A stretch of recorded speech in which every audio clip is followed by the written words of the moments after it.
ವಾರಾಹಿ ಬಲದಂಡೆ ಯೋಜನೆಗೆ ಅನುದಾನ ನೀಡಬೇಕು ಅಂತ ಕಾಂಗ್ರೆಸ್ ಪಕ್ಷದ ಮಾಜಿ ಶಾಸಕರ ನೇತೃತ್ವದಲ್ಲಿ ಹೋರಾಟ ನಡೆದಿದೆ. ಸರ್ಕಾರ ಏತ ನೀರಾವರಿ ಯೋಜನೆ ಕೈಗೊಂಡಿದ್ದು ಮೂಲ ಯೋಜನೆಯಂತೆ ನಡೆಸಿದ್ದಿದ್ರೆ ಡ್ಯಾಂಗೆ ಹಾನಿಯಾಗುತ್ತೆ ಅಂತ ಗಟ್ಟಿ ಧ್ವನಿಯಲ್ಲಿ ಕೂಗ್ತಾ ಸರ್ಕಾರದ ಗಮನ ಸೆಳೆಯಲಾಗ್ತಾ ಇದೆ.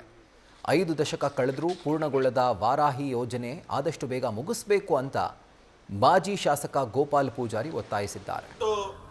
ತನ್ನ ಮಗವೀರ ಸಮಾಜ ಏನಿದೆ ಆ ಸಮಾಜ ದಿಕ್ಕು ಆ ಸಂಘಟನೆ ಮುಖಾಂತರ ಇವತ್ತು ಜೀವ ಉಳಿಸುವಂತ ಕೆಲಸಕಾರ ರಕ್ತದಾನಕ್ಕೆ 100 ಪಾಲು ಕೂಡ ಈ ಭಾಗದ ಜನರಿಗೆ ನೀರು ಕೊಡುವಂತ ಕೆಲಸಕಾರದಲ್ಲಿ ನಮ್ಮ ಸರ್ಕಾರ ಉಳಿಸಿ ಬಹಿರಂಗ ಸಭೆಯನ್ನ ಉದ್ಘಾಟಿಸಿ ಈ ಒಂದು ರೈತರಿಗೆ ಕೆಲವೊಂದು ಹಲವಾರು ವರ್ಷ ರೈತರ ಪರವಾಗಿ ಹೋರಾಟ ಜಾಲತಾಣವೇ ಈ ಗೊಂದಲಕ್ಕೆ ಒಂದು ಕಾರಣ ಆಗಿದೆ ಬಿಟ್ಟರೆ ಇದರಲ್ಲಿ ಏನೂ ಆಗಿಲ್ಲ. ಬಹುಶಃ ಏನು ಬೇಡಿಕೆ ಇದೆ ಆ ಬೇಡಿಕೆಯನ್ನು ಜಿಲ್ಲಾಧಿಕಾರಿಗಳಿಗೆ ಮನವಿಯನ್ನು ಅರ್ಪಣೆ ಮಾಡುವಂಥ ಕೆಲಸ ಕಾರ್ಯ ಕೂಡ ಆಗಿದೆ. ಹೆಚ್ಚಿನ ಅಂಶ 2013 ನಂತರ ಇವತ್ತು ಆ ಕಾಮಗಾರಿಗೆ ಚಾಲನೆಯನ್ನು ಕೊಟ್ಟು ವಾರಾಹಿಗೆ ಚಾಲನೆಯನ್ನು ಕೊಟ್ಟು ಅದೇ ರೀತಿಯಾಗಿ 2000 ಇವತ್ತು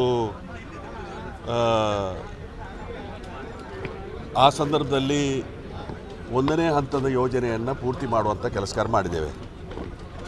ಫಾರೆಸ್ಟ್ ಕ್ಲಿಯರೆನ್ಸ್ ಏನು ಬಾಕಿ ಇತ್ತು 240 ಹೆಕ್ಟಾರಿಗೆ ಕೊಡಬೇಕಾಗಿತ್ತು, ಅದು ಬರೀ 140 ಹೆಕ್ಟಾರಿಗೆ ಕೊಡುವಂಥ ಕೆಲಸ ಕಾರ್ಯ ಮಾಡಿದ್ದಾರೆ.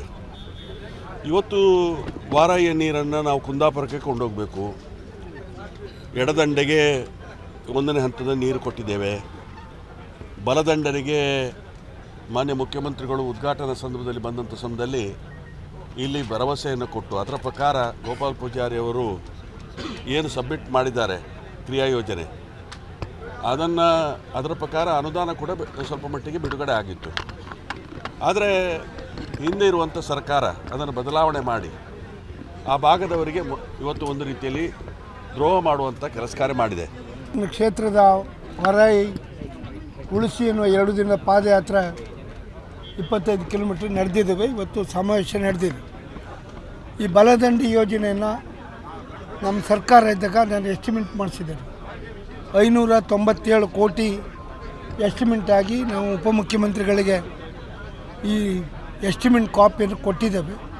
ಅವ್ರು ನೆಕ್ಸ್ಟ್ ಅದನ್ನು ಕೈಗೆತ್ತಿಕೊಳ್ತಾನೆ ಅಂತ ಭರವಸೆ ಕೊಟ್ಟಿದ್ದಾರೆ.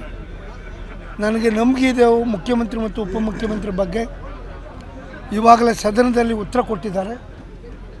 ವಾರಾಹಿ ಯೋಜನೆಯ ಬಲದಂಡಿ ಯೋಜನೆ ಮತ್ತು ಸಿದ್ದಾಪುರ ಏತ ನೀರು ಏನು ಟೆಕ್ನಿಕಲ್ ಸಮಸ್ಯೆ ಇದೆ, ತಾಂತ್ರಿಕ ಸಲಹೆಗಾರನ ನೇಮಕಾತಿ ಮಾಡಿ ಅದರ ತನಿಖೆ ಆಗಿ ಬಂದ ಮೇಲೆ ಸ್ವತಃ ವಾರಾಹಿ ಡ್ಯಾಮಿಗೆ ಬಂದು ಇದರ ಆಗು ಹೋಗು ಬಗ್ಗೆ ಏನು ತೊಂದರೆ ಬಗ್ಗೆ ಚರ್ಚೆ ಮಾಡಿ ಈ ಸದನದಲ್ಲಿ ಹೇಳಿ ಇಲ್ಲಿಗೆ ತೀರ್ಮಾನ ಮಾಡಲಿಕ್ಕೆ ಅವ್ರು ಬರ್ತೆ ಅಂತ ಹೇಳಿದ್ದಾರೆ.